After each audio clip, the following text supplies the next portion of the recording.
right into this, huh? All right, so we got Streamlabs going. I'm going to hit record. I'm like 3, 2, 1.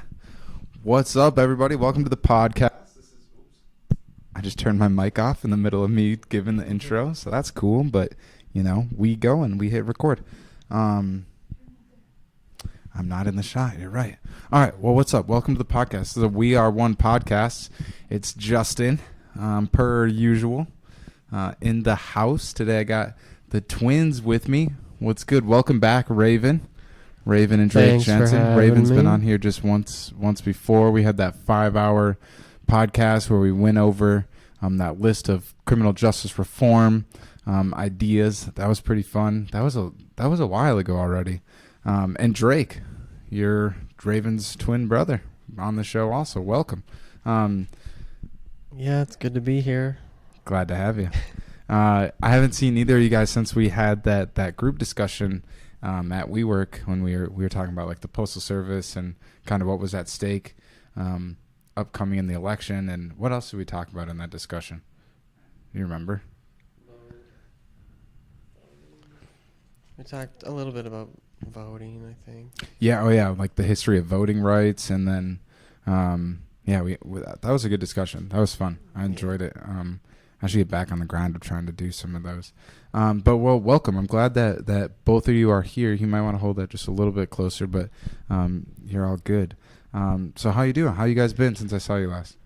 Doing all right. In the middle of moving. Moving? Yeah. Where are you moving to? Well, just a town over. I live in Richmond, Wisconsin. Moving over to Somerset for the time being until I find another place. Okay, nice. So not too far. Yeah. If anyone's familiar with the show too, you will know that I've got just 2 microphones and we have got 3 people. So there's nothing new. There's nothing new with that though. That's kind of been it. So you guys are just gonna have to share the microphone. That's fine. And that's all good. So today we kind of like scratched the idea of like talking about really anything specific, and we're just kind of gonna chat and have some discussion. Right. I guess first, I'm curious, when did you guys both like start to get interested in like the political sphere and politics specifically, and just So when I would say probably around the 2012 election. So that would be Obama and Romney. So we were probably like 14, 15 years old. okay, And really what grounded my politics at the time was just social issues, really, like gay marriage and civil rights and that kind of stuff. So it just appeared to me that Obama was better in a sense. Now my politics has changed pretty vastly over the last 8 years, I guess it's been. Mhm. So, but yeah, that's like the first I really remember is that election. And then I guess at the time I was watching a lot of The Daily Show with Jon Stewart, and that's a lot of where my politics are grounded. And I'm gonna go over like how it's kind of changed over. that's what I was recently. gonna Okay. ask. Yeah, how has it changed since you kind of got into politics? Right. So I would say around 2014. So we're still in high school. We graduated 2015, and I saw a video. I think it's entitled either 11 or 13 ways to like transform the economy or save America or something like that. And it was a speech from a senator, and his name is Bernie Sanders. So I watched that speech. It was the first time I ever seen Bernie Sanders. I remember sending that to my dad, seeing what he thought about it. And I also saw this video called Wealth Inequality in America. And it talked about the vast wealth inequality in America, and how like 80% of the bottom 80% of the country only has 7% of the wealth. They did a study in Harvard where they asked people what they thought the wealth inequality looked like in America, what they want it to be, and then they compared it to what it should be. They thought it was already unequal, but it was vastly more unequal than they had thought it was. Hmm. So So was that just like a study asking like random people? people, I think, I mean, it was from Harvard. I want to say it was people that live or go to Harvard, Okay. probably, but I don't really know the specifics of that. But there's a good video. I think it's called "Wealth Inequality in America," and they got a good visual graph and stuff. Yeah, And I might try to find it and link it in the show notes. yeah, you should. It's good. And then there's like an article with it, or like, it's got the survey and statistics that go along with it broken down. But the video is really short and simple and really shows you the vast inequalities. And I think that video was probably around the same time, 2014, 2012, kind of something like that.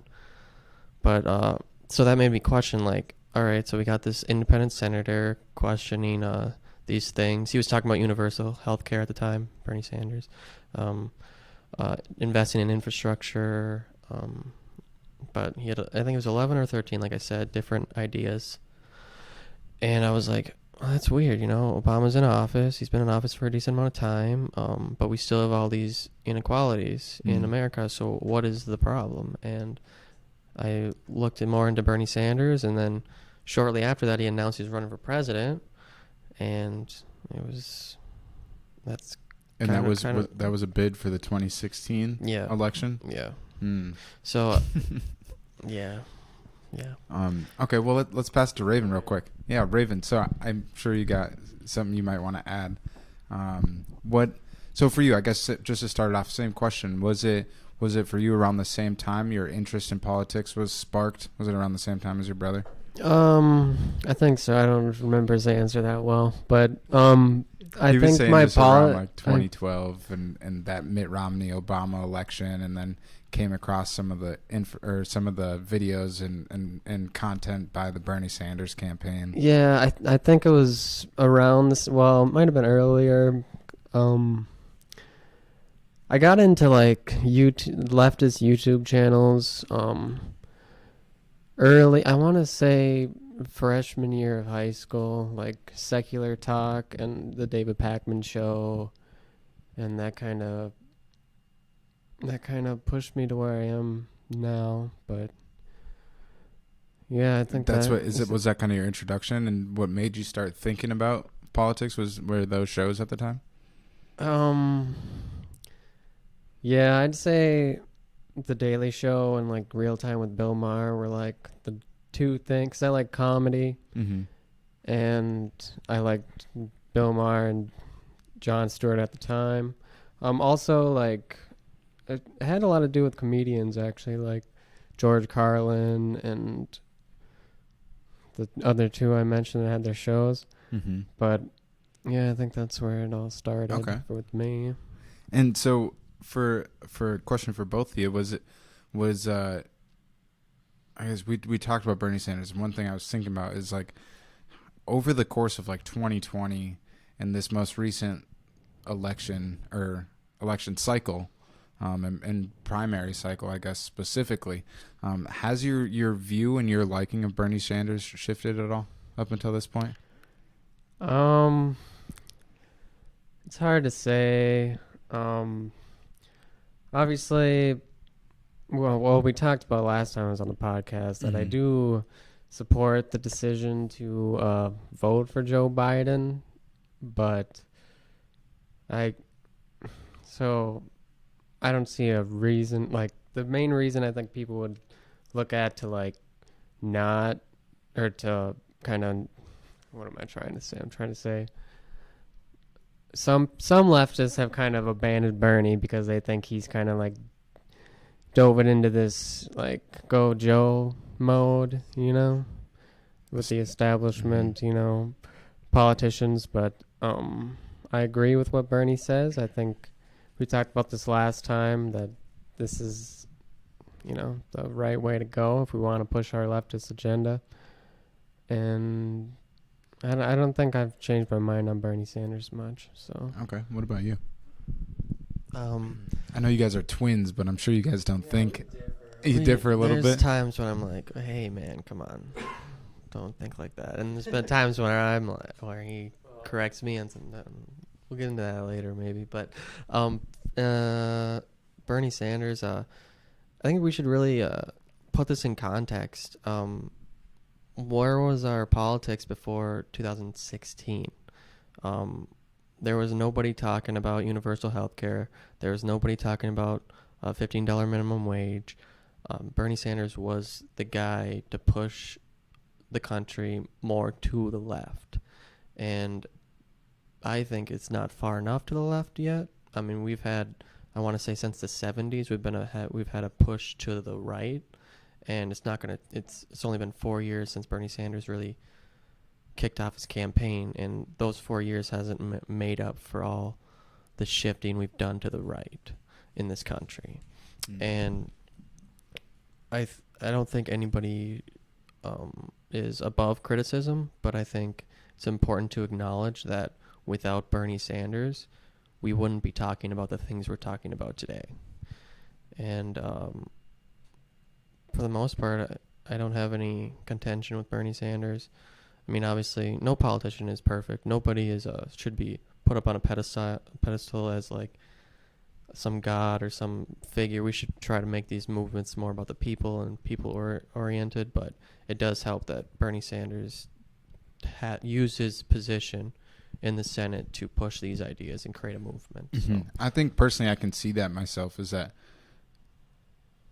that like, yes, now it's like mainstream. It's a part of like the mainstream conversation to be talking about what would be considered these, I guess, leftist ideas that, like you're saying, Bernie Sanders is responsible largely for getting it to that point where it is so widely talked about. So I guess shout out Bernie for that. And I guess there is like more than one form of leadership too. Like what were the two that we talked about recently?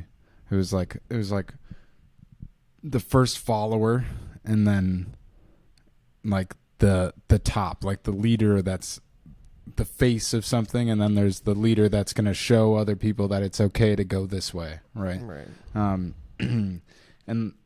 yeah. So interesting, I guess. I think let's stay on that for a little bit without Bernie Sanders. And let's connect it with Joe Biden.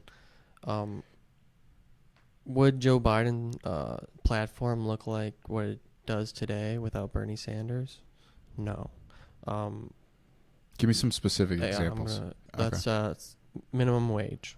When Obama was in, so the minimum wage hasn't been increased since 2009. That's the longest stretch we've ever had where we haven't increased the federal minimum wage. It sits at $7.25. It varies in different states, but federal minimum wage is $7.25. It's been that way since 2009, and that wasn't an Obama policy. That was actually a George Bush policy. They did a 3-step increase to the minimum wage, and it happened to end on 2009. Obama, supposed to be progressive president, didn't get a minimum wage increase. He did advocate for a $10.10 minimum wage that he tried to get through Congress, but Congress was controlled by the Republicans at the time, so it did not pass. He did, I think, enact a federal minimum wage for government workers that was $10.10. Okay.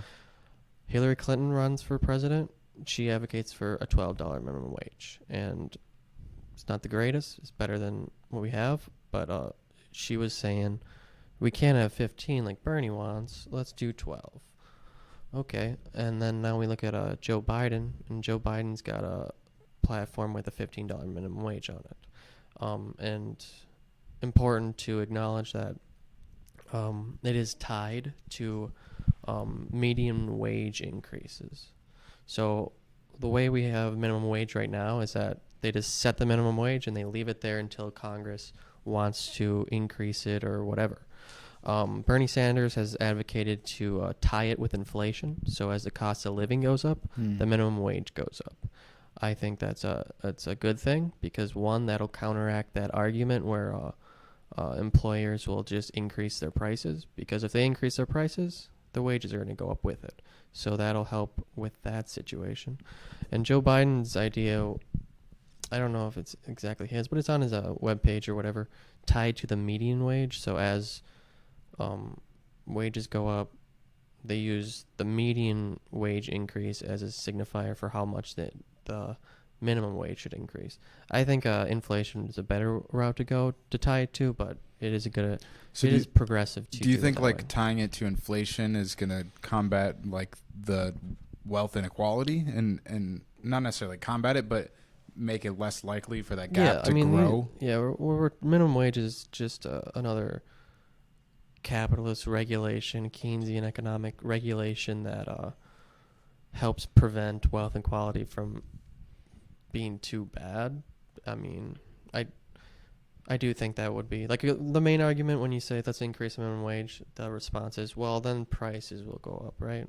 And cost of living increases based on prices. So, like, as I said, if you increase the prices of your stuff, then the minimum wage will just increase with it. So you're not compensating in that way. You're not saving money in that way when you do that as a business. So they'll be less likely to increase the cost of things because then they have to pay their workers more. So Okay. I like that. Another thing, just to add, Bernie Sanders has been trying to get a minimum wage passed for a while, and he couldn't because we had we have a Republican-controlled Senate.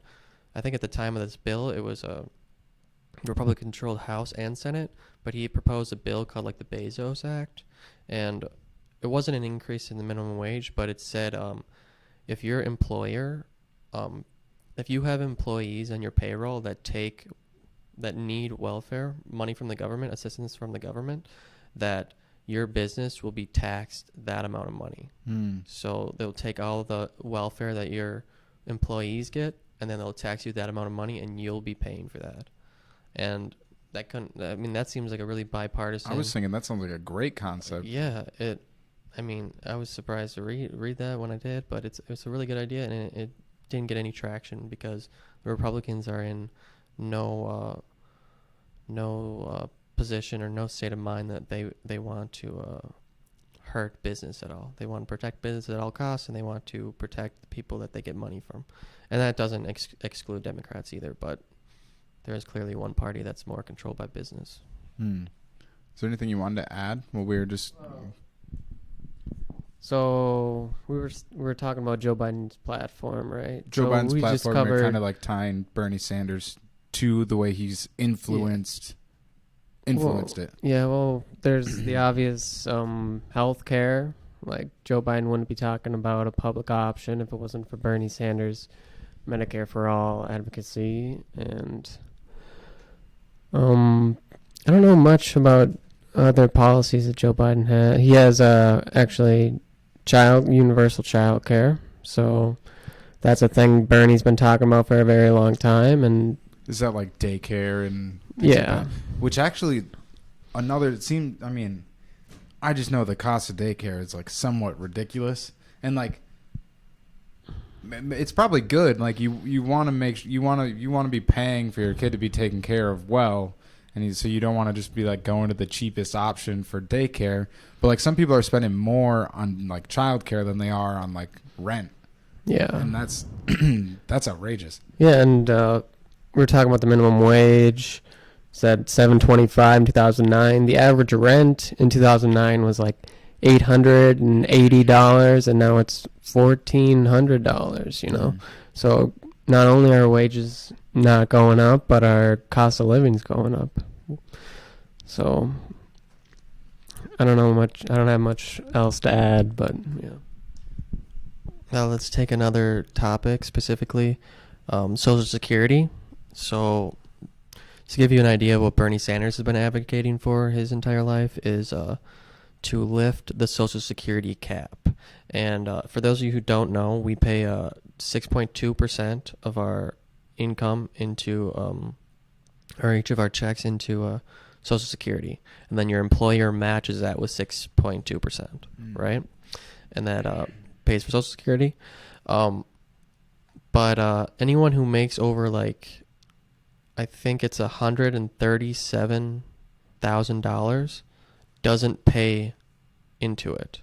So they pay 6.2% up to that $137,000. Then after that, all their income is not taxed for Social Security. So the person who makes $137,000 pays the same amount of money into Social Security as someone who makes $1 billion or $1 trillion.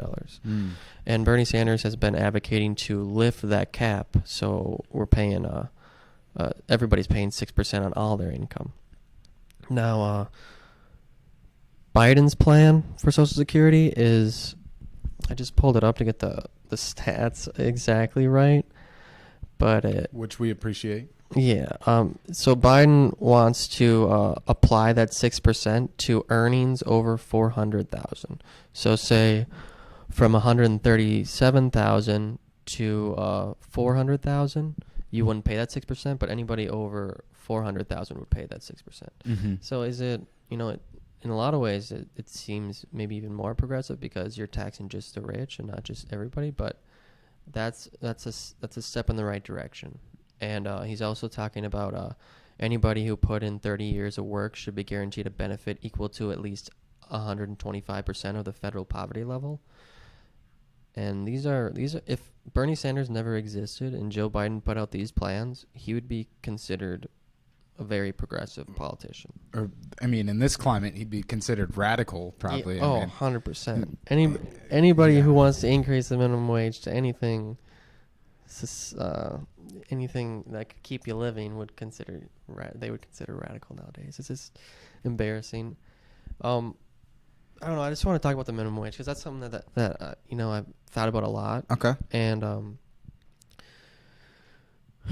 trying to get these stats right because I used to do PowerPoints on this stuff all the time for school and stuff. But if you take the minimum wage. 1968, I believe the minimum wage was $1.60. I think that's right. That was the highest value it's ever been.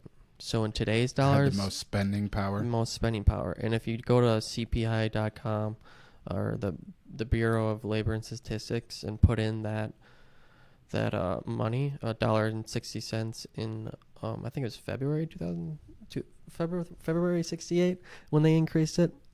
That would be equal to roughly $12 today, and our minimum wage sits at $7.25.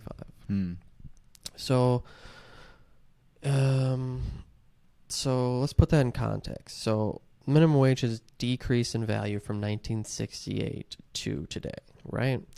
And let's look at the time period before 68. So it was I think it was 38 or 36 when the first minimum wage was enacted. And it was like 25 cents or 30 cents or something like that. And if you take inflation from like 38 and compare it to now, it's less. But the funny thing is, you take the minimum wage from 38 to 68, and it increased almost double, almost 200% since it was enacted. So there was a time period in this country from 1938 to 68 where minimum wage increases actually, they kept the minimum wage increasing in value over time. Over like 30 years or so?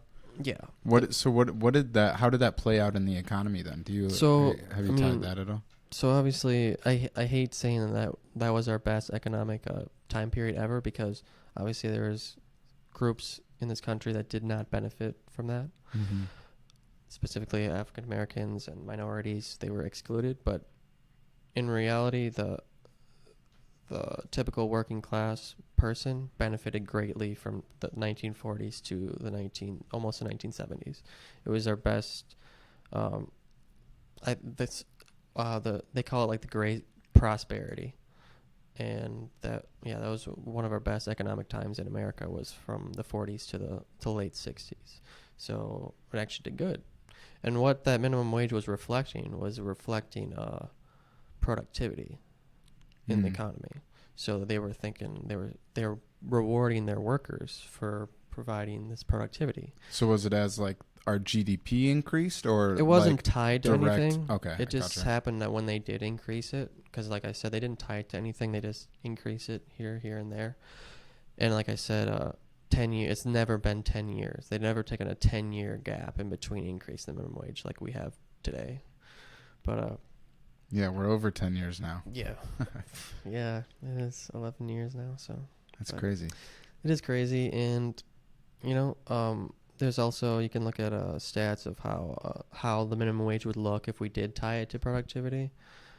hours worked or GDP or something like that. I don't know the exact figure that they take to measure productivity, but some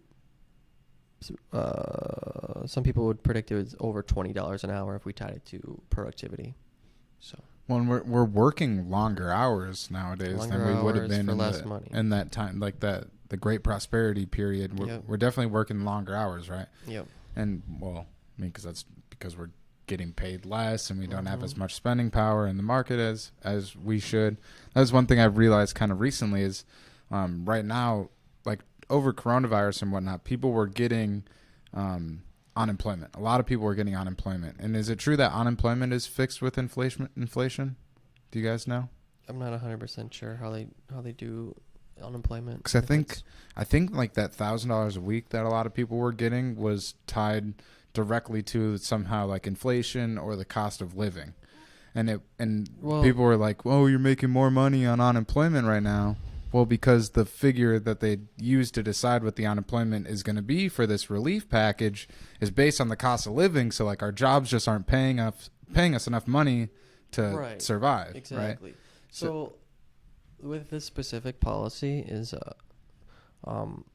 each state has their own unemployment policies, right? And gives you a certain amount of money. Some states give you, like 800, and some states give you like 100 for unemployment. And the federal government passed the $600 extra amount of money. So whatever state you live in, the federal government made sure that you got an extra $600 during this time. And that was something that Bernie Sanders was that pushed through Congress with help from others, but that was one of his big ideas for the pandemic. And I would just like to note that Trump changed that when those benefits came up or when they were expired. They shouldn't have expired. When they wrote that bill, they should have said, "This will expire when coronavirus expires." Right, and but definitely. they said, well, a couple months. I think it was the end of July, or the end of June, maybe even. Something like that. But when Trump discussed his executive actions that he wanted to take, he said that I think it was $300 extra. That's what I remember seeing. But yeah. the thing to remember is that in order to get the full 300, the state had to put in 200.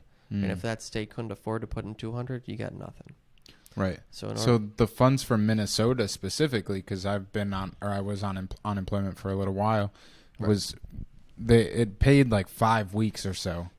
And I think that's what I saw is that Minnesota couldn't afford to pay their portion of the 300 after that, like 5 or 6 weeks. That's why that additional $300 ceased. Yeah. So I know there's a lot of talk from Republicans like, oh, the Democrats just want to give all these Democratic states money. I mean, they're giving all the states money.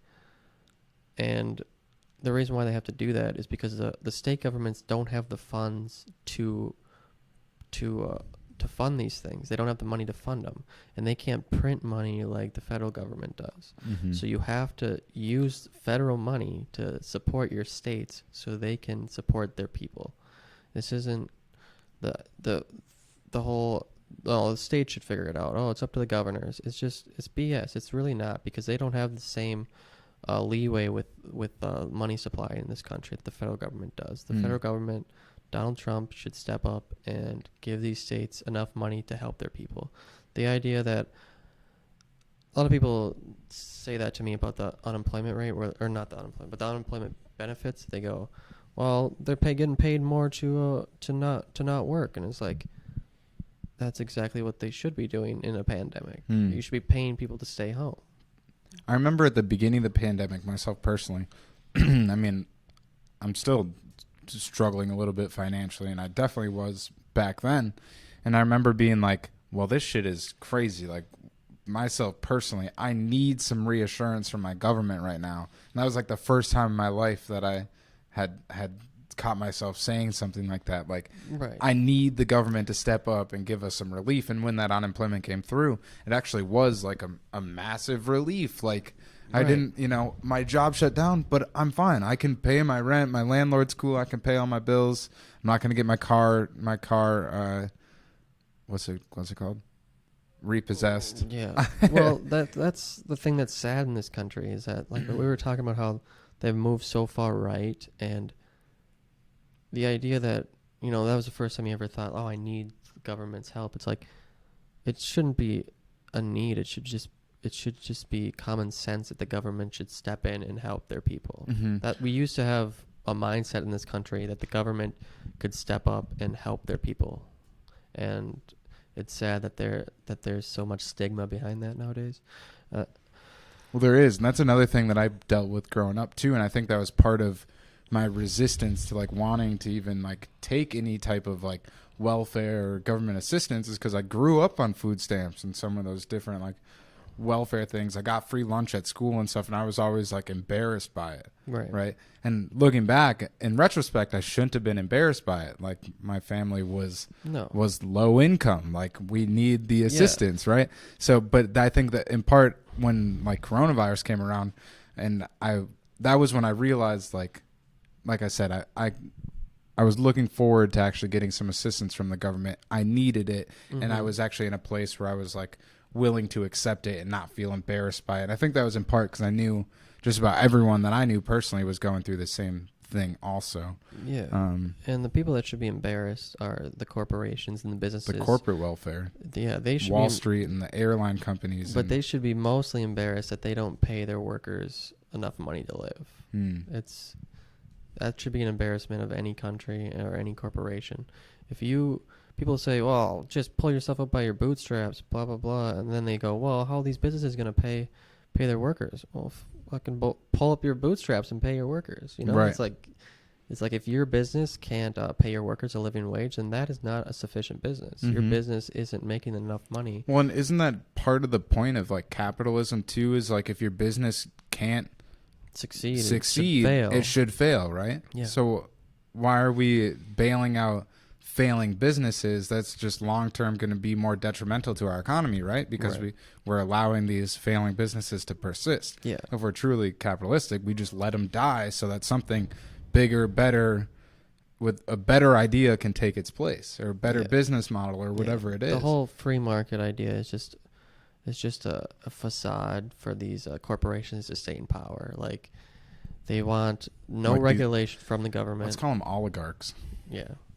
I mean, but go ahead. Sorry. No, yeah, I agree. They're oligarchs, but I don't know. It's just I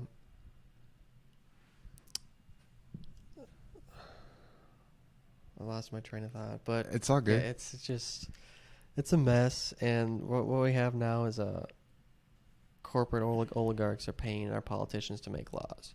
What we really should have in this country is almost like a 3-tier economy, or like, think about it like the branch of the government. You know, we have 3 branches of the government, and I don't want to go specific on all of that, but the executive, legislative, judicial, there should be like 3 branches to our economy, or like just our society in general, and that should be private business, government, and labor. Labor being the workforce and the people, like government being your politicians. But right now we have labor power has been diminished. Labor unions have been diminished. Working rights have been diminished. And then you have the other 2 branches of our society, our economy, that are in each other's pockets. One pays the other one to do its bidding for them.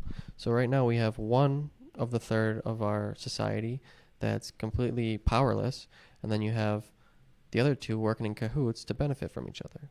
And that's why they don't want... if you really want a competition to succeed in this country, if you really wanted businesses to succeed in this country, and you really want to see the bad ones fail and the good ones succeed, it wouldn't be a free market economy, because free market economies lead to monopolization, they lead to corruption. We've seen this repeatedly throughout American history, and the fact that there's still a branch of people that advocate for free market libertarianism is only because corporate oligarchs have pushed that narrative for the last 70 years. So. Let me just add one thing before we go. I noticed before in my last podcast there's a little feedback coming in through one of the mics. I don't know which one, so you just make sure that bottom is pushed in every now and then. Okay. Just kind of push it in just like that. And then for Ravyn, if you ever have anything to add, just feel like throw your hand up or whatever. Just so you know, I don't want you to feel left out over there. Okay. Yeah. Well, I don't know. I think it's important for people to understand the history of America and not just what we've grown up in. Because, like I said, we've moved so far to the right that we think that the Democrats are left-wing, and they are not left-wing. Obama was a moderate. He didn't advocate for any socialism in any way. Mm-hmm. He raised tax. It's like we're living in this bubble that they want us to live in. And I read a Noam Chomsky quote the other day. It was something like, if you really wanted power to keep power in this country, you would limit free speech on the most radical ideas, and then allow them to have really creative and extensive debate on a limited window of ideas. And that's what we have right now.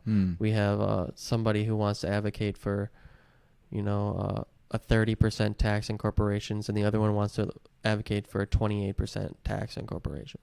It's like that throughout American history, throughout the rest of the world, that's all conservative ideas. That's low, right? We talked about that in the last podcast, wasn't it? Something like 90%, and not too long ago. Not the corporate rate, but the corporate 93. Yeah, so corporate rate, and then or was that the wealth top tax? marginal tax rate, income tax. Income tax, okay. So like that's where I was going with this. We're putting everything in context or history of America, like 1945, 1944, top marginal tax rate 94%. Throughout Republican Eisenhower's tenure in office, never under 90%. Top marginal tax rate.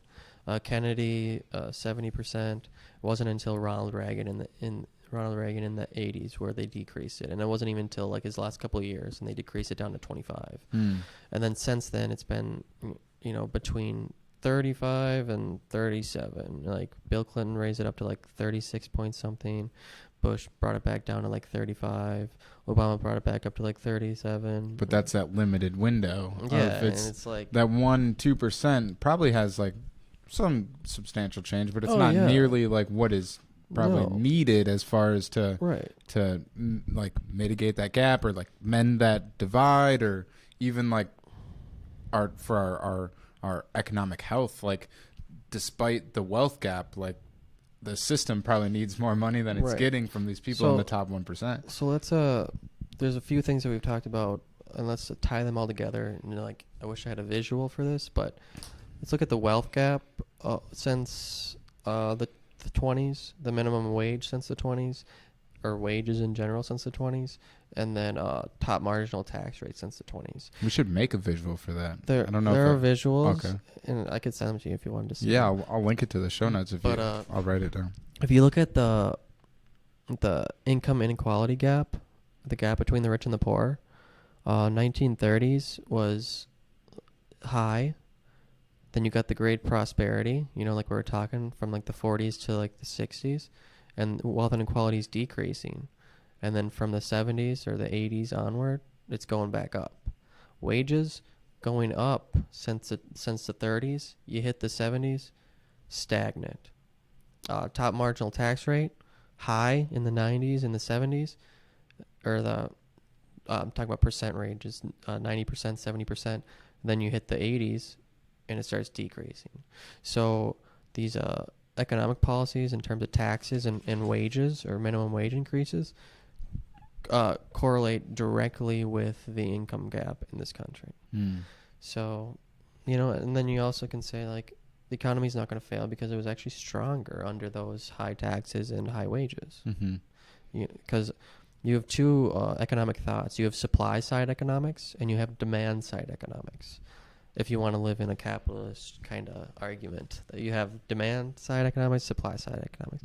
Supply side economics is your Reaganomics, your top down, your trickle down economics that we've been trying for 50, 60 years that obviously hasn't worked, that Trump's tried, that Obama's tried, that Bush tried, that Clinton and Reagan coined, And that's putting money in the hands of the rich people so they can create jobs and have the money trickle down. But the real stimulus, the ideas that actually build your economy come from the ground up. You put the money in the hands of the people that'll spend it. If you put the hands in the money of the people that have money, they just hoard that money. They put it overseas. They keep it in the bank accounts, and they they accumulate more and more wealth over time. You put that money in the hands of you or me, or my brother, or people that are struggling, they are going to spend that money. Mm-hmm. And that is what And I'm going to spend the it on economy. something productive, probably. Right, or like you're just gonna spend it on I'm a fucking gonna need, produce a show, or right, or just like food. in the legal dispensary that I can buy weed in. No, yeah, but it's crazy that we still falling for this trickle down economic ideology when demand side economics is just so clear. You put money in the hands of the people that are going to spend it, and you're going to boost the economy. Mm-hmm. It's got to flow. So how much do you guys think, like, based on like where we are, how much of it like socially, politically, like where we are today, do you think a lot of it is like, I don't know, I think just from my perspective, like people don't have the time of day to think about these things, right? So it's easy for us just to like give up power and lose control, and for like our minimum wage just to plateau and the wealth gap to just increase when we don't realize how that affects our everyday life. And it's so easy to get like manipulated politically, where if there's an agenda politically, like they can push it to whoever's base, like especially right wing. It seems like the base of a lot of like the right wing agendas right now is just like, this is what they said and this is what I'm going with. There's like it doesn't seem to be too much thought as to why you agree with this policy, right?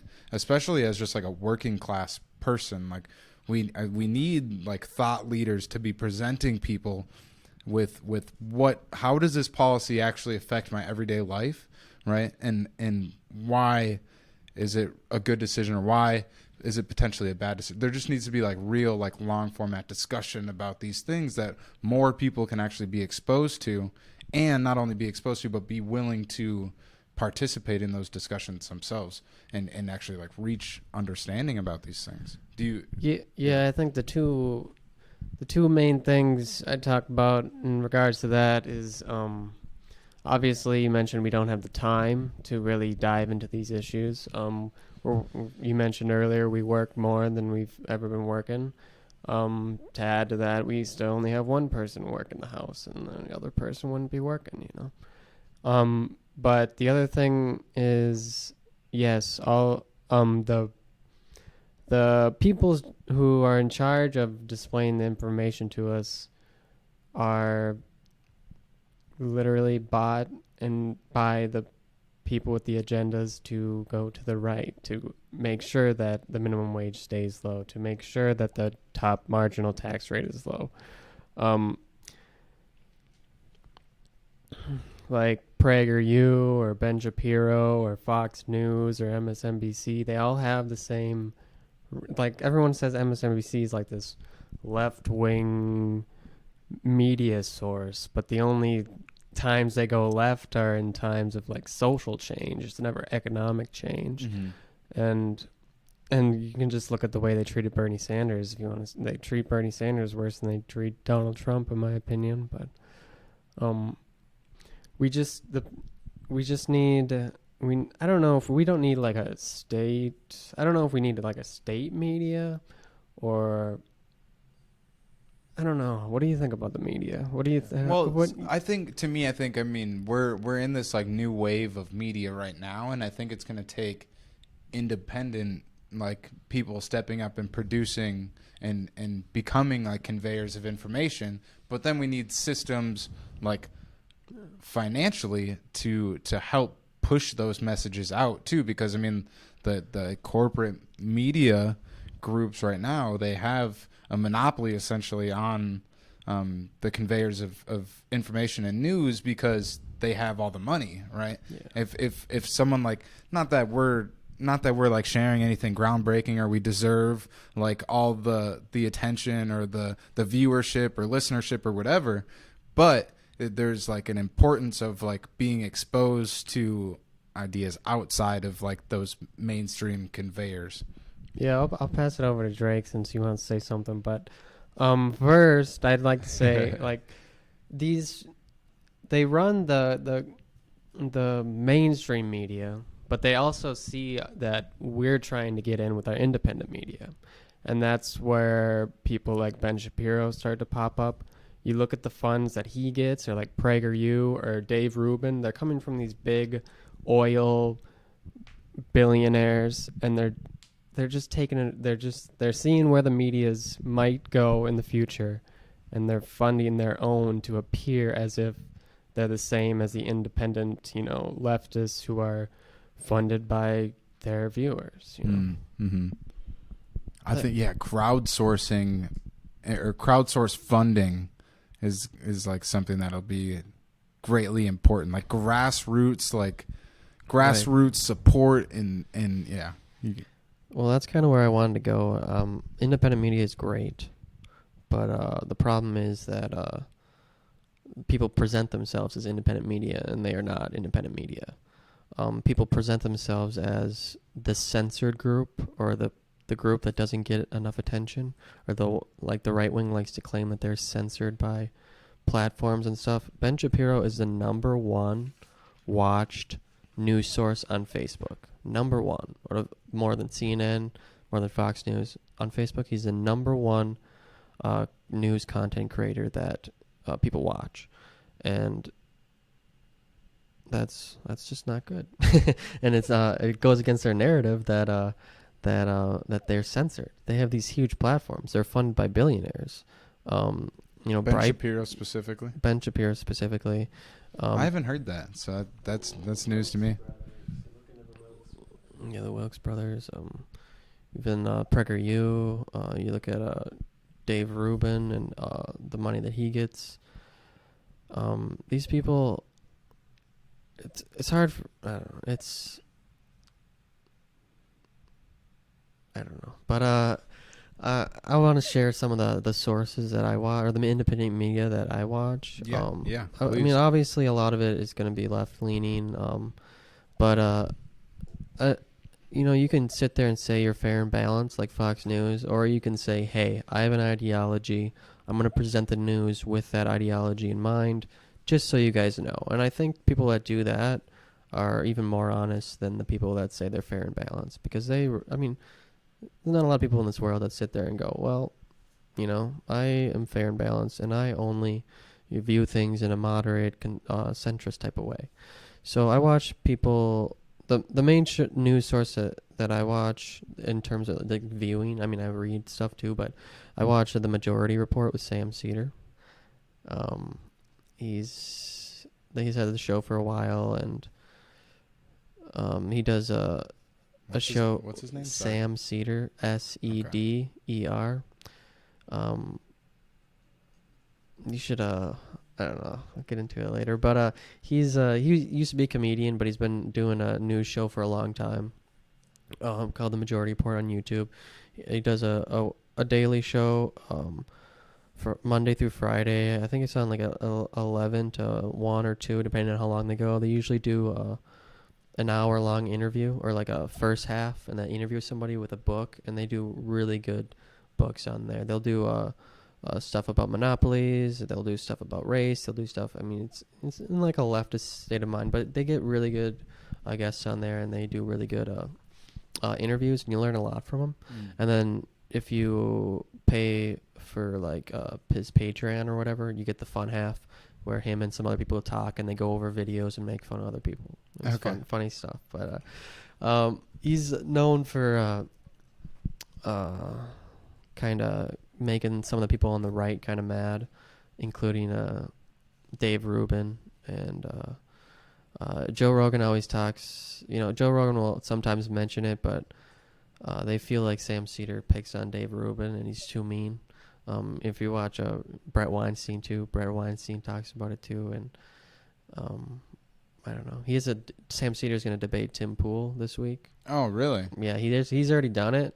But he called him out. That'd be fun. He called him out on Twitter. Like the other day, Tim Pool said, like I think it was last night I was reading. Tim Pool said something like, "Leftists never come on my show when I invite them." Blah blah blah. And then somebody tweeted at Sam Cedar and was like, or at Tim Pool and said, "Well, after Sam Cedar destroyed you in the last one, I don't think it's worth their time." And then he said something, and then Sam Cedar's like, I'll debate you. What time are you free or whatever? And then Mm. so I think it's the 13th they're gonna debate or something like that. Okay. I actually look forward to hearing that because, like, I listen to Tim Pool from time Yeah. to time, and I don't hate him. You know, I don't really hate anybody. No. I don't completely dislike him, but he seems skewed and like It's the same like this whole I'm on the left, but the left is lost me kind of thing, you know. That's what Dave Rubin said. I don't know if you know. Do you know who Dave Rubin is? I've heard the name, but I've never actually Well, listened to or seen any of his content. Right. Well, he was on a TYT for a while, and then claimed that The Young Turks. Yeah, Okay. and he kind of claimed that the left lost him, and now he's a gay man. He presents himself as a neoclassical liberal, a classical liberal, like a kind of almost a libertarian in a way, but just a limited government kind of thing. And he has his own show called The Rubin Report, and he interviews people like Ben Shapiro and that kind of stuff. But he used to go on Joe Rogan, and then Joe Rogan had a debate with him about the post office. And this was before this whole post office year thing. And Dave Rubin is kind of exposed for how dumb he is, basically. And Dave Rubin hasn't been invited back on to Joe Rogan yet. And I don't know. How do you guys feel about Joe Rogan? I watch Joe Rogan a lot. Or not a lot, but I mean, I catch his interviews when there's somebody I like on it or something like that. I think he's just an average person with opinions, and and some of the political opinions are just not well researched enough. And I think he platforms some people that shouldn't be platformed, or I don't think people shouldn't be platformed, but Almost like Ben Shapiro. yeah, you get somebody on there and you don't have somebody well equipped to challenge some of the things he says. It's kind of like a missed opportunity, and it really does a disservice to all the viewers of Joe Rogan when they see Ben Shapiro say something and Joe Rogan nods his head and he doesn't have the intellect or not the intellect, but like the information at hand to challenge him, you know? And I think over the recent years now of Joe Rogan, he's kind of maybe dialed that back a little bit. I think he's more aware of that specifically. I mean, he always said he's a left-wing person. Joe Rogan's a left-wing person. From everything I've heard from him, he's honestly like a more left-wing person. But he does platform some of these right-wing people that are just. He might view them, they're nice people, you know, I get along with them. And that's kind of always been his argument. Like, I get along with him, he's a good person, we went out to eat, blah, blah, blah. Yeah, what do you know about Gavin McInnes? I don't know a lot about him, but I know he's like the founder, like the Proud Boys, kind of. First created the Proud Boys. There's actually a funny... Gavin McInnes launched his show a little bit ago, and he tried to get Sam Cedar on there, and there's a funny video about that where like he pretended to be his a producer, not his producer, but like the person that books people, but it was really him, Gavin McInnes, under a different name. It was really weird, but I don't know. Yeah, that's weird. I don't know. That sounds like an ego thing if he can't just like reach out himself or whatever. Yeah, I don't want to get too much into Is the Proud Boys a white nationalist group? I don't know enough on the topic to say that they are or they aren't, but I've seen some videos where they've hurt some people and they wear the MAGA hats and they go around blah blah blah. I mean, they definitely seem like some sort of hate group or some sort of violent entity claiming that they're responding to leftist terrorism. And in reality, when they look at the surveys and stuff, most of terrorism comes from the right. There's not a lot of evidence of left-wing terrorism, especially when the Proud Boys were founded. I mean, you can argue some of this riot stuff is left-wing terrorism, but these Proud Boys didn't come about after these riots. They were around before then, and it was, in response to Charlottesville and that kind of stuff. And I don't know. I think the whole Antifa narrative's blown out of proportion. I don't know. Yeah, I think so too, but I mean, so I don't know where we were even, but that just made me think of of I guess the climate we're in right now, right? It's October 10th. It's 10/10/2020, kind of a cool date. The election's less than a month away. It seems like some of the politically motivated violence is gonna certainly ramp up. maybe throughout the month of October, certainly probably on election day, for as long as it's going to take to know the results of the election, certainly the weeks after the election also. Which groups would you guys be most concerned of in that time period? It's hard to say. The thing is, I don't think Antifa or like left-wing people are going to be super happy that Joe Biden becomes president. I don't think they're going to be totally disheveled by a second Trump presidency or second Trump term, because their ideology is so outside of the mainstream that they kind of view Joe Biden and Trump in the same light. So I don't think their like hatred is going to grow or like anything like that. I just don't see there being. I honestly think that the whole violent thing is getting blown out of proportion. I don't think there's going to be any sort of civil war type thing happening.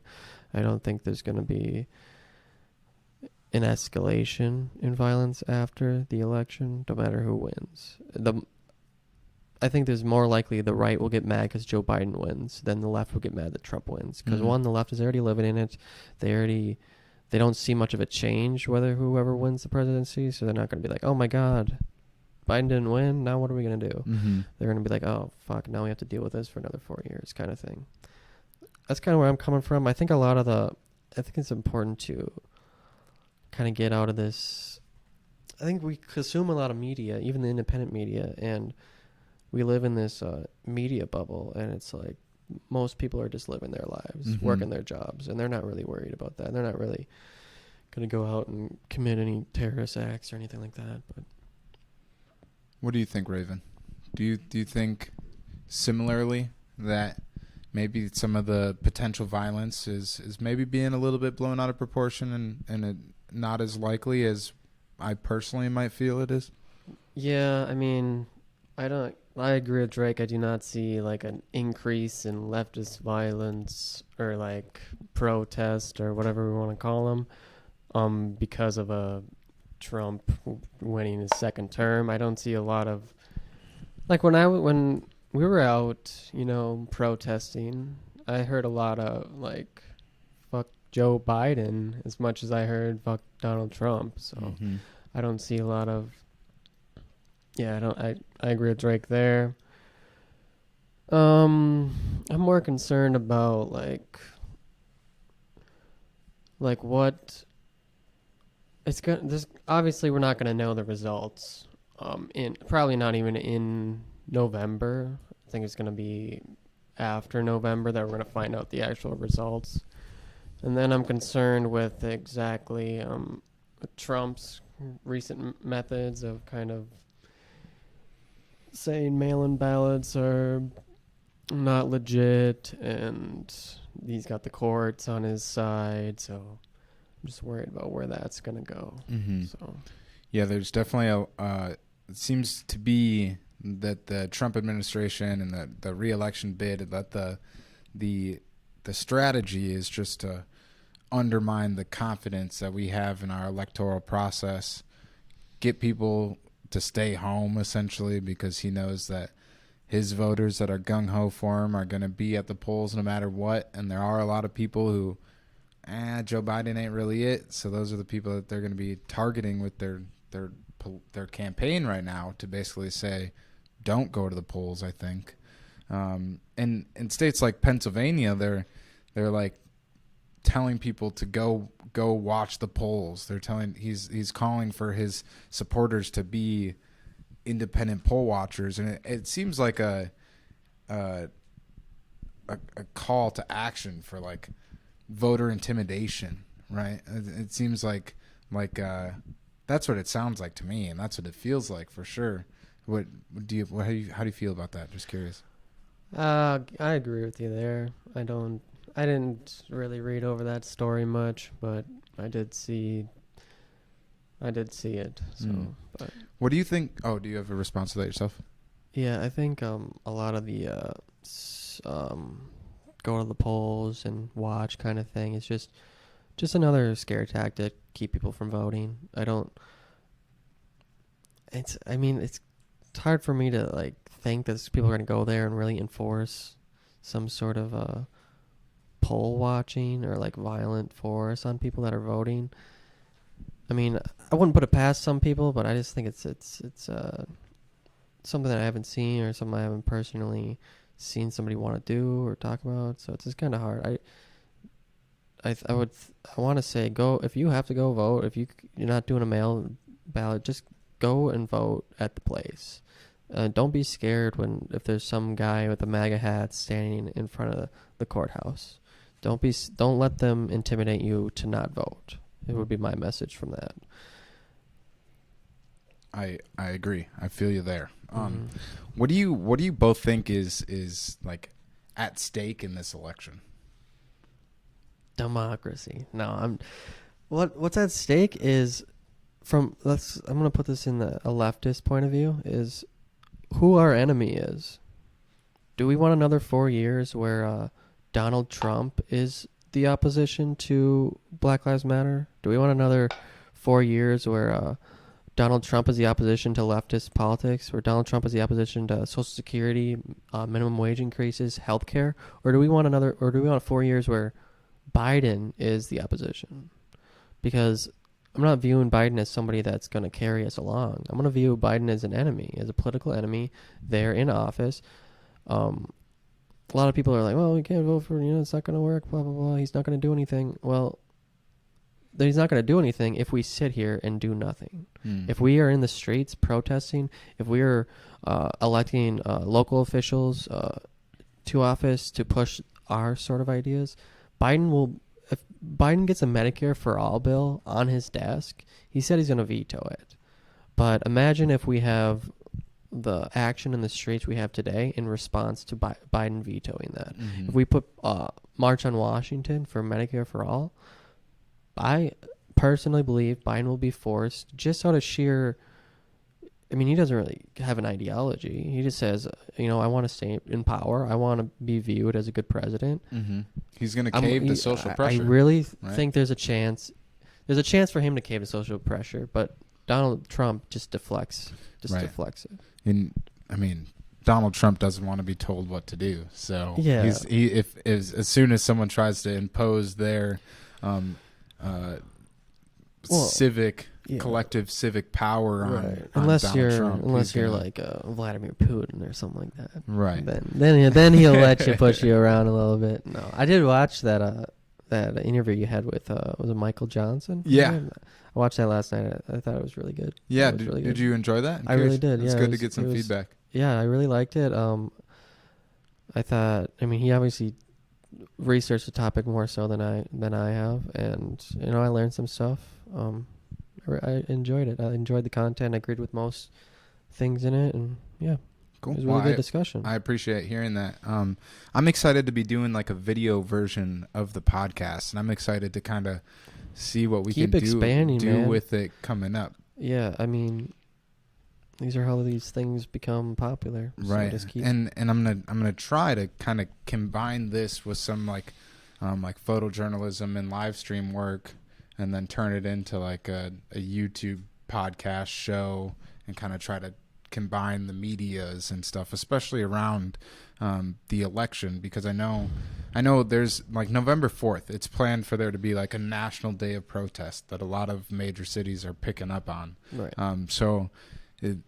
My personal concern around election day is for there to be like something like a national day of protest, and these extremist groups who are intentionally trying to sow discord right now, and they're seems like their goal, it's been stated by a lot of these groups, is that their goal is to incite civil war, and vilify the more moderate groups and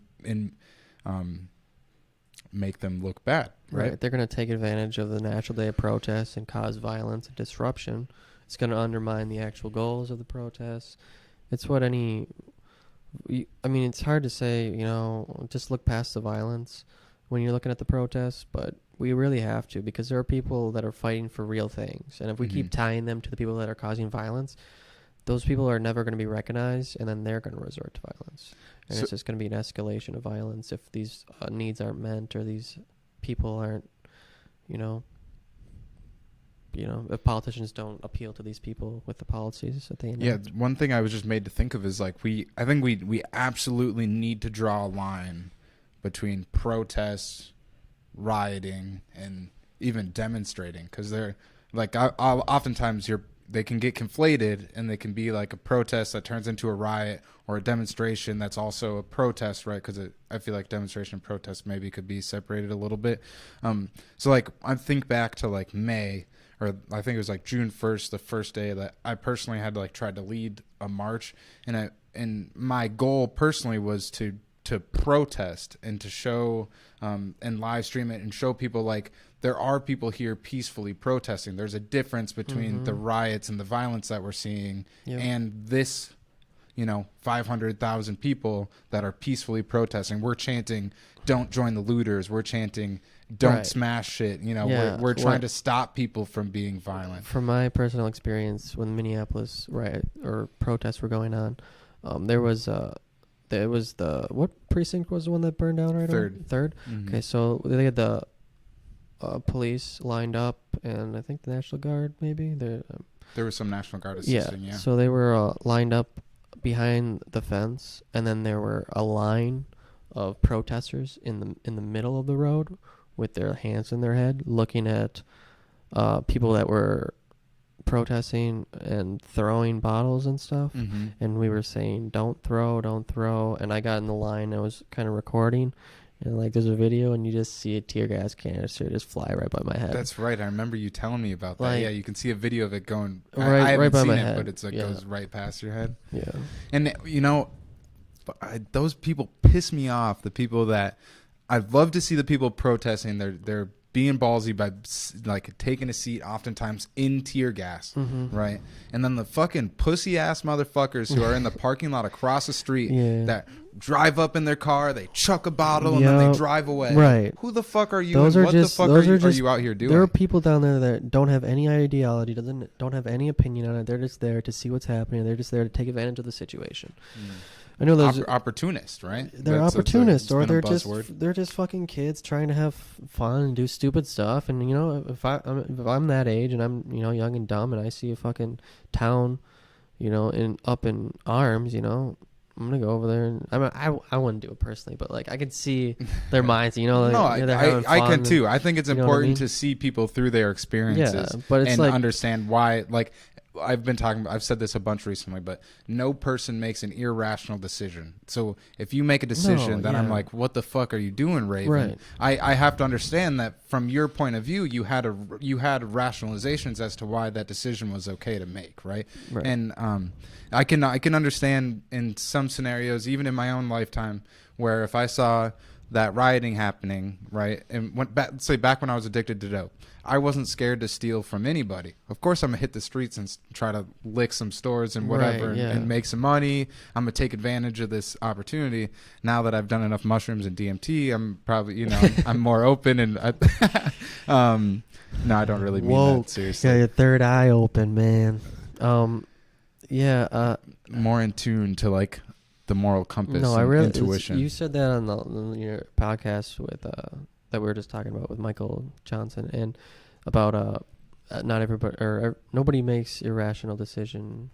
Or what was it again? It's just essentially no one makes irrational decisions. In their mind, there's a rational decision, or a rational reason as to why they made that decision. And I think it's really important to acknowledge that these people in these rural areas, they're on your side. We need to come together.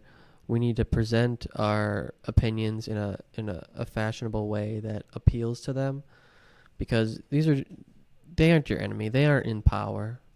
They are just convinced by a different ideology, and they're scared, and they're not going to admit that they're scared.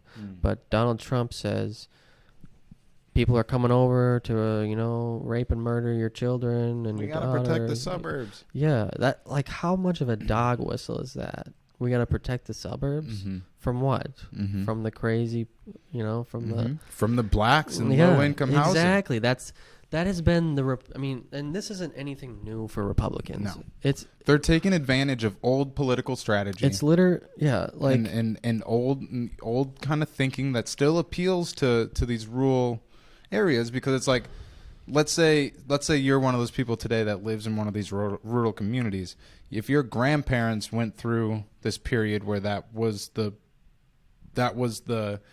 political strategy was what we're talking about now, they're going to instill that on you to some degree, even if it's consciously or not. That's going to be kind of the same lens that you see the world through too. Right. So they're just like reigniting that old strategy. Yeah. So like I was saying earlier about connecting, looking at things historically, and how we just said like the Republican. This is nothing new for the Republican Party. Mm-hmm. This is the Southern strategy. This is the dog whistling. They realize that they can't say, the black people are doing this. We need to protect you from the black people. They are saying we need to protect you from the inner city. We need to protect you from gang it's like violence. The Democratic ran cities. That's like the words. But a lot of this style of talking and stuff brewed, after the 60s, and they realized that they can't just go out and just express their racism in public. There's a historian named... where is it? Rick Pearlstein. I found him through Majority Report with Sam Cedar. He has great books on Richard Nixon, Ronald Reagan, Barry Goldwater. I'm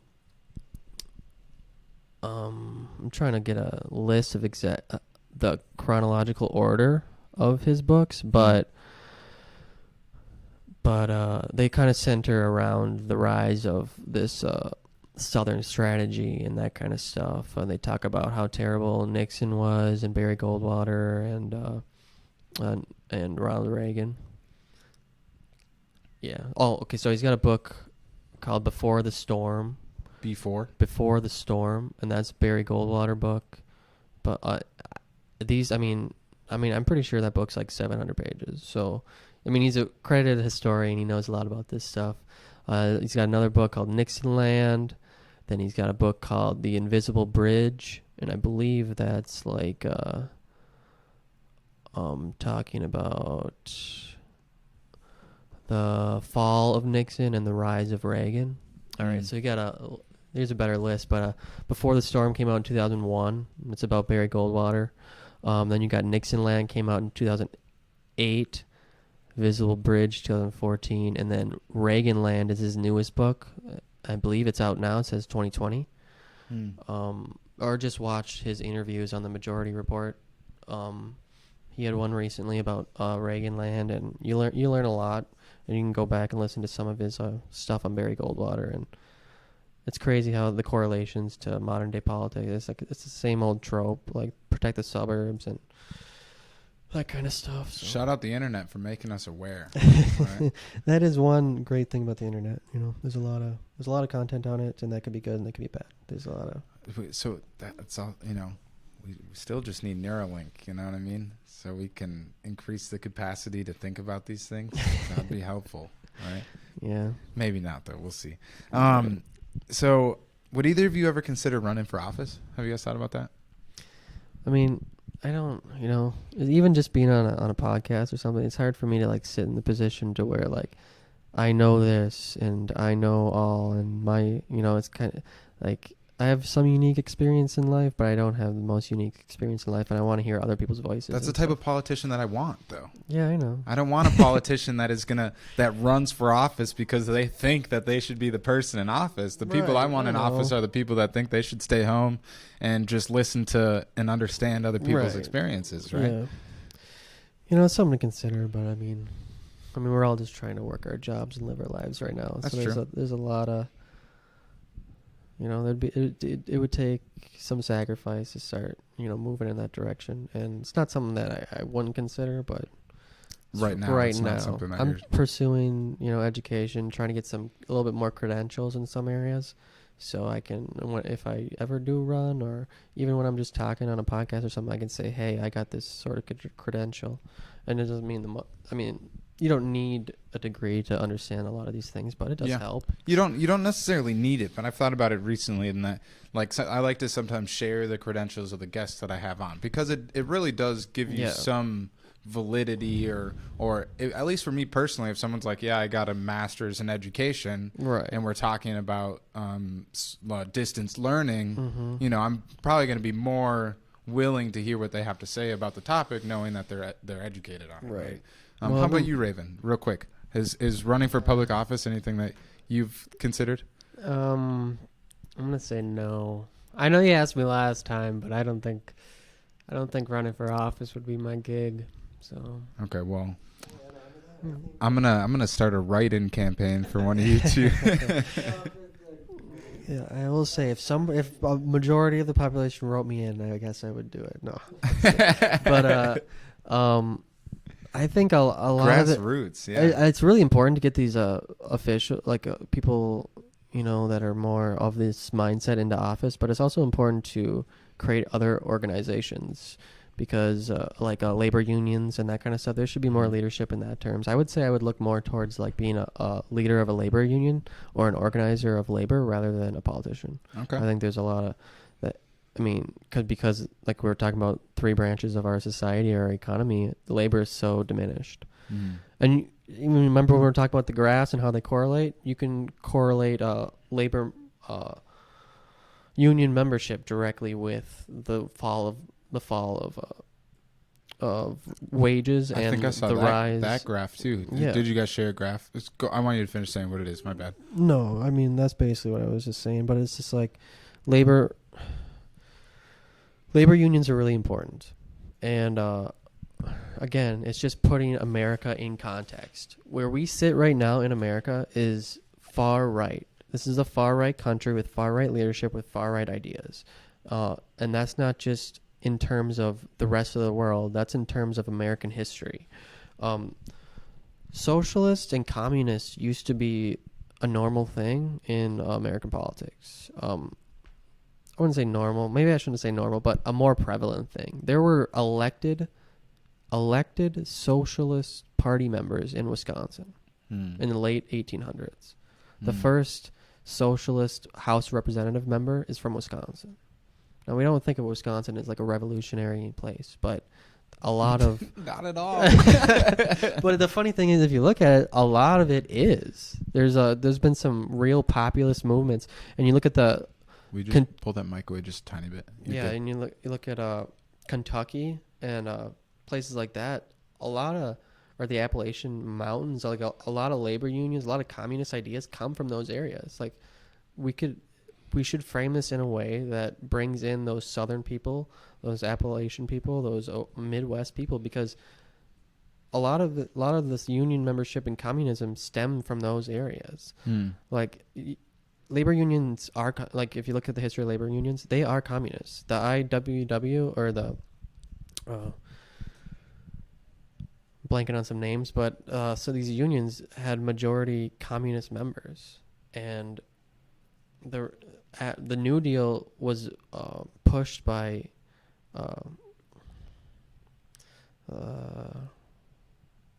losing my train of thought. But I wanted to say, but I don't want to say, but because I'll go on a tangent. But basically, tangents are welcome. So, but this is something that I did want to express.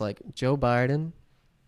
I know I'm kind of bouncing everywhere. You're good. But I just compare Joe Biden to somebody like FDR, or somebody like Lyndon Baines Johnson, LBJ.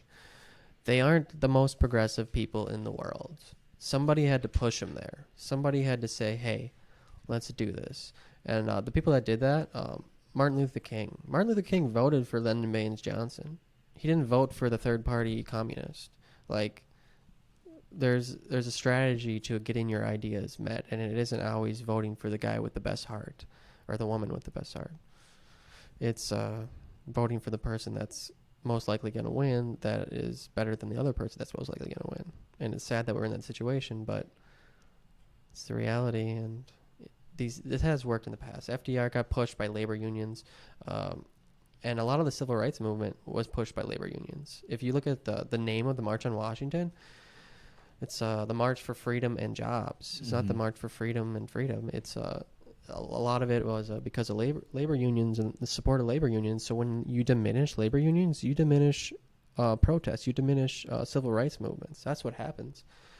So I just like to point to, like, communists and socialists used to be a big part of the labor force, and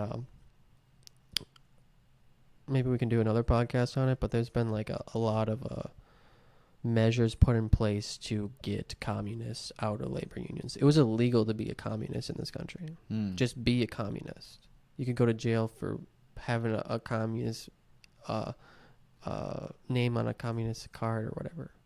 We're almost like moving back to that too, right? In the Well, this Marxist idea is this Red Scare 2.0. Like, all these Marxists are coming in, all these Antifa members are coming in. This is the Red Scare all over again. Well, and like labeling Antifa as a terrorist organization, it puts them in a position to do that and sort of naming thing. Like these anarchist zones, right? It's like they're positioning themselves to be able to make arrests on people that are essentially anything further left than middle, right? And yeah, because they're scared. When those ideas were prevalent and they weren't regulated by the government, we had things like the New Deal happen, and that helped a lot of people. And when those things became prevalent in the 60s, we got civil rights movements to happen. One thing I came across recently that I hadn't heard of, and I had just had it written down as maybe something good to ask you guys, is Tulsi Gabbard, right? She presented what's called the Off Fossil Fuels Bill, right? Or Act. I don't even know how to refer to it. Do you know anything about that? And comparative to the Green New Deal? I don't know. I mean, to be honest, I haven't followed a lot of Tulsi Gabbard recently, so I'm not familiar with that. I'm not even sure when it was proposed initially, but it was something that I think it was just today that I had come across it, and I was just curious if you guys could give me some context as to what the difference between the two is, right, and why some of some progressives opposed the Off Fossil Fuels Act. I don't know enough to speak on that specific act, but I would say there's probably a lot of opposition to the Green New Deal because it's not just about the environment. It's about creating a government program that gives jobs to people, like the New Deal did. Because the New Deal, it was a thing. I mean, like, the reason why they call it the Green New Deal isn't because it's about the environment. It's because of the economic things it does, like creating a federal jobs job by program. asserting these, or by now having to build in these new, like, greener infrastructures, right? It's going to create a shit ton of jobs, they say. I don't know. So I'm not too right this up on ties it in either. with, like, the whole idea that we've moved so far right, and the whole idea that the government isn't supposed to step in and help us. The New Deal is exactly that. They stepped in to help us. What we should have done, in my opinion, during this pandemic, was to have a government agency create jobs that you could do from your home, and the government pays you to do those jobs. That would have been something that could have kept people employed and kept people paid. Another thing that we could have probably done is what other countries did, and the government said, don't lay your people off. We will pay 70-80% of their wages, and you keep them employed. And then, because you look at other countries, their unemployment rate didn't spike like ours did. Italy's unemployment rate is less than it was a year ago. And it's because their governments are paying their employers to keep, or paying the employers to keep the employees employed. Didn't we do that to some degree, though? And then it just that the corporations decided to in turn use that money as, like, stock buybacks and shit like that? Yeah, but the difference is, like, when the U.S. government gives money to corporations, it doesn't say, this is what you have to use it for. The government is saying we're paying the wages of your workers, not here's $1 billion, you decide what to do with it. Jesus, $1 billion is so much money. Yeah, but I just need like 10 grand right now. Let me just get like $10,000. Like, I'm not asking for very much money at all. yeah. No, it's crazy the way our politicians handled this pandemic. It's sad, and it's on both parties to blame, but a lot of it. I mean, Trump said, "Oh, we're not going to negotiate anymore." we're not going to negotiate on stimulus until after the election. He said until after I win The election. Yeah. So 2024, when he runs again after he loses this time. You know what I mean? What do you think? That's something I thought about too. If he loses, do you think he's going to run 2024? Well, so I don't know. Here's the thing: is like, what if I'm concerned that Trump tries to claim victory without us having an official count? Yep. Right. Well, Trump claiming victory without an official count. If the people that just believe anything Trump says right now, right, Which then do. that's in part where I'm scared of like politically motivated violence. Is if Trump claims victory within a week after the election, we honestly don't know the results of the election yet, but he says he won. His base is going to take to the streets to want to like, I guess I don't know what exactly, but I think that's what I'm most concerned of a point in time like that of things escalating, right? Yeah, and I would say there's one like I said that I watched the Majority Report, Sam Cedar, and he's left leaning. He's never voted. He doesn't vote for the Democrat. He lives in New York, so he always votes third party. But he's saying now that he's going to vote for Biden because he thinks that the more like say Trump does claim that the more votes that Biden has, the more of an argument he's going to have as I won this. Or even if the Electoral College does what, if Biden wins a popular vote by 10 million opposed to 3 million, there's more of an argument to get rid of the Electoral College after that, Just the more votes that he gets, the more it'll discredit anything that Trump tries to claim. So to answer your question, do I think Trump will try and run for election again in 2024? Yes, he'll try again if he's not in prison or some shit. Yeah, right. Yeah, yeah. If he didn't suicide himself or anything like that. Yeah. Yeah. A wall. Right. If he didn't go to prison. Yeah. Well, I don't know. We're about an hour and a half in. I've really enjoyed this discussion. Ravyn, you haven't talked very much, but I've enjoyed talking to Drake, so it's cool. One time we'll have 3 mics and we'll but no, it's good. It's been really good. I guess one like final thing before we kind of decide to wrap it up is I'm curious to get any like 2020 end of the year predictions out of you. Like, what is something that you have kind of maybe intuitively you feel we might see in the future that might be unexpected, or what's something that you want us to be aware of, look out for, and then maybe in the future we can look back and be like, damn, he was right on. Flying cars, no, but I think I do think Joe Biden's gonna win. I think the main reason I think this is because I don't think Trump won because he was popular. I think he won because Hillary was not popular. And you can even look at the Bernie Sanders 2016, 2018, or 2020 campaigns and make that conclusion. Biden beat Bernie pretty good. I mean, if you look at Wisconsin and specifically, and Bernie, or wait, I said Biden beat Bernie, right? Yeah, Biden beat Bernie in Wisconsin pretty heavily. Bernie beat Hillary in 2016 in Wisconsin. And I think part of me was like, oh, yay, Wisconsin is going to be, revolutionary socialist ideas again.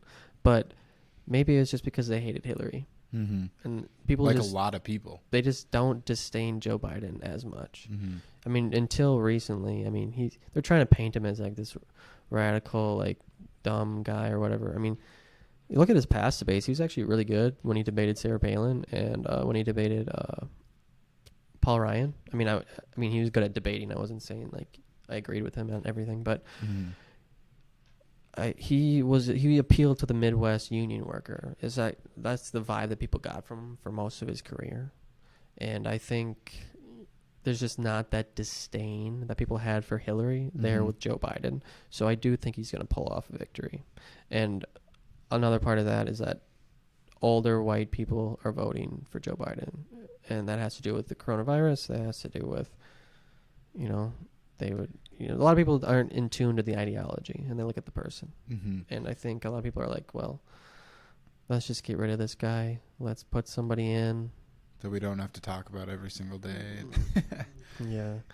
How about you, Ravyn? What do you think? What do you think we should? I don't really have a prediction, but I just want to say if Joe Biden wins, don't give up the fight. The fight's not over. That's.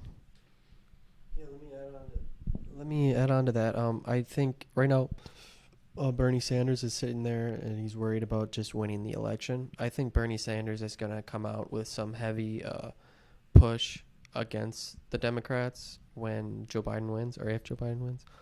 I think Bernie's going to come out like, hey, this is what we need to do this, and he's going to continue his movement. He's just silent. I would be happy to see Bernie Sanders make like an independent push, because through this, I think a lot of people are aware of the need for, things like ranked choice voting and actually like the opportunity to go outside of the duopoly.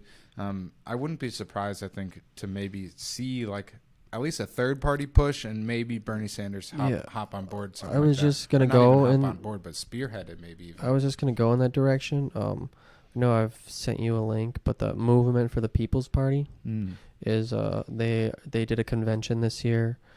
They had a lot of people there, like Dr. Cornel West was there, not Christopher Hitchens, but Chris Hedges. Chris Hedges was there, and Jesse Ventura, and Nina Turner was there, who was on Bernie Sanders' campaign. A lot of people that are part of this movement are part of Bernie Sanders' campaign. You can even see that through their strategies and the campaigning techniques that they use. They're going to try to run people in 2024 in local and state elections. And People's Party is something, I could jump on board if they get people elected in 2022 and they run somebody in 2024 and they show some traction. That's a third party that I would consider. I'm not gonna say I'm gonna vote for him for sure until I see some sort of sustainable, actually that could actually win. Like, that's the whole argument for Joe Biden, is he can actually win. So I would like to see them contest the Democrats in 2024. That'd be really cool. 2022, they are going to contest people. I don't know who's running. I would just go to peoplesparty.org and look locally. They got a pretty good. I mean, Bernie Sanders' campaign was successful for a reason. They had a lot of, or successful as they were for a reason, as a grassroots organization. They had good strategy, and these people are using the same strategy, and I think that they will gain some traction. I'm hesitant to say that Bernie would ever jump on board, but I could see in the future. Mic just a tiny bit. Very good. I'm hesitant to say that Bernie Sanders would jump on board. I think he's really set on the taking over the Democratic Party and moving the Democratic Party to the left. And, he just frankly doesn't have a lot of time left. But I could see in the future maybe AOC, Ilhan Omar, Jamal Bowman, these squad members. Drake Jensen. I don't know. but I could see them jumping on board as a People's Party candidate, or just transferring from a Democrat to a People's Party candidate, because they align with those ideas. And if they actually have traction for a third party, that'd be great. But I've always said that you need ranked choice voting. You need a more democratic system before that happens. How, this is just a random thought. Not really random. I think about it all the time. How responsible do you think the Democratic Party is for us having Donald Trump as president right now? I would say 30%, and the rest is because of if you had to divide it by party, I think 70% Republicans, 30% Democrats. And that's because Republicans have been pushing those ideas that Trump has been pushing. Without Ronald Reagan, without Nixon, without the Bushes, we wouldn't have Trump, because they really made it mainstream to support the sort of ideas that Donald Trump has supported. And they just use better language. Like, Trump is definitely a different type of politician, but he's pushing the same ideas and the same things. The Democrats, their failure to run candidates that people actually like is that 30% of why Donald Trump is there. I would say. And those are just numbers off the top of my head. I mean, I think that it'd be stupid to say that the Democrats aren't to blame for it, because they, putting up Hillary and Biden and putting up John Kerry and Al Gore even, it's like, come on, let's pick somebody that actually appeals to the people, that's actually some sort of a populist that want to enact leftist ideas and not just increase the top marginal tax rate 2%. Mm-hmm. Mm-hmm. How about you? I just want to hear your answer to that. 50-50, I think. That's what I was thinking myself, honestly. I just think if we had a populist party, they would get like 60 to 80% of the vote. You see, go back to FDR, he won every state except for 2 of them when he ran. So it's like these ideas win. And if you go, even today, if you go all the polls, Medicare for all, $15 minimum wage, legalized marijuana, postal banking, higher taxes on the rich, even a UBI, I think, is over 50%. People support these ideas. Yeah. Mm-hmm. I agree. We need to like get a hold of these like propaganda machines because they're fucking us right now. Yeah, I agree. I think, I mean, clearly it's happened in television and cable, and it could easily happen in the internet. I mean, it's happening. I mean, it is happening. Net neutrality was destroyed by Ajit Pai, or however you say his name.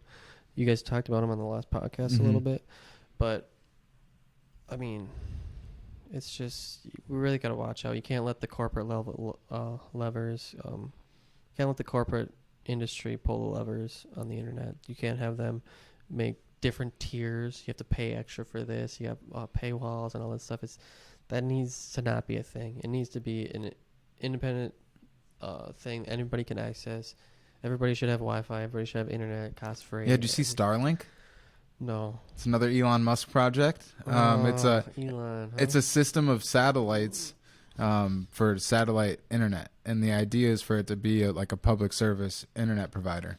Now you can basically you get like a mini satellite to put in your crib, and boom, that's what you got internet for. So supposedly they have enough satellites orbiting right now for there to be a beta run of this system. That's good. That's pretty fucking cool. It is cool as long as Elon Musk doesn't have total control of it and then presents his ideology and stuff like through it. Yeah, you know what I mean? We got to make sure that we have that.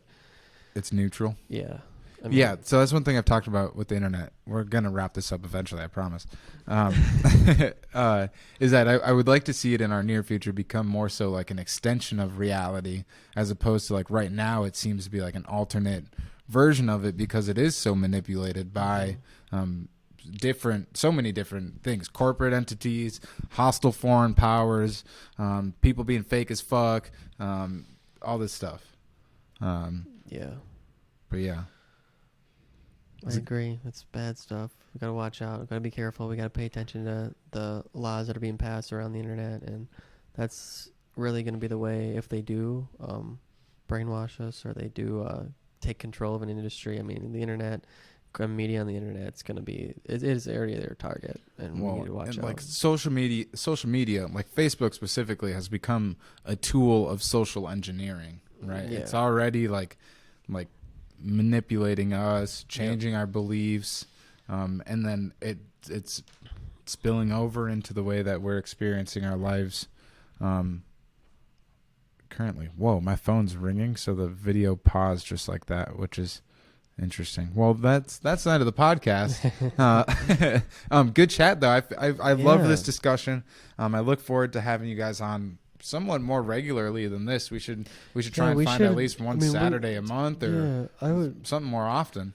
Yeah, I would like to do like specific topics and stuff. Yeah, like I mean, this is fun too. This is fun, just throwing back and forth ideas. But I agree, we should sit down on topics that we want to specifically deliver some context around. Kind of like we did in our discussion that one day. And you guys are really good at doing that, so I appreciate the effort you have put into educating yourself and enriching yourself with some information to then share with me and whoever is tuning in. Yeah. Also, I'd like to, if you could find somebody to debate with, Okay. We'd love any issue. Socialism versus capitalism would be a fun one. Debating sounds fun, and I think I would have fun mediating it too. But I would have to put my own personal bias aside, which is kind of what I'm trying to do with this. But like we talked about, it's not like you got to be honest with yourself. It's impossible to completely put your personal bias aside. But But to some degree, in that role of like mediating, I think I could do that. And I would love to see one of you or the two of you have a debate with someone. So that's an open invite. If you think these guys are crazy, like I do, that they're fucking nuts, I'm just kidding, then hit me up. Let's get you on to debate. Because, I mean, I want to hear everybody's ideas. And I think it's important to expose yourself to all the ideas. And then, like through debate or just through discussion, like Joe Rogan talks about often, is like conquering like shit ideas just with better ones, right? And we don't have any opportunity for that if people aren't expressing the ideas or given the space to discuss them, debate them, and so on, right?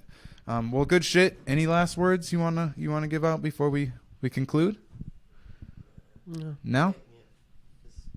Thanks for having us. I had a really good time, and I look forward to coming back, whether we debate somebody or talk specific topics. Yeah, I mean, I think any of the topics that we talked about in this, I could expand on. We could do a whole hour on it. I've got some notes, so yeah. Yeah, cool. Well, I look forward to having you both back again. I appreciate you taking the time out of your day, out of your overnight schedule. You guys are crazy working overnight. I work 12-hour overnight as a supervisor. What are they, 6 to 6? 5 to 5. 5 to and 5? I also take classes. I'm going to school. So. Well, nice work. Yeah. Seriously, commend yourself. All right, well, thanks everybody for tuning in. We'll be back hopefully in the very near future. Hopefully we can continue to kind of upgrade the process of the way that we deliver the show. It's kind of cool right now doing the video form, and we are absolutely going to continue to do that. Right now my webcam is my phone, so I need to upgrade the actual equipment that I'm using. I need to get more microphones. I'd like to have a space that we can actually go to every time to do this, and I need to somehow support myself through it so that I can dedicate more time to continuing to upgrade it. But yeah, fuck yeah, sweet, peace out, thanks, love you, goodbye.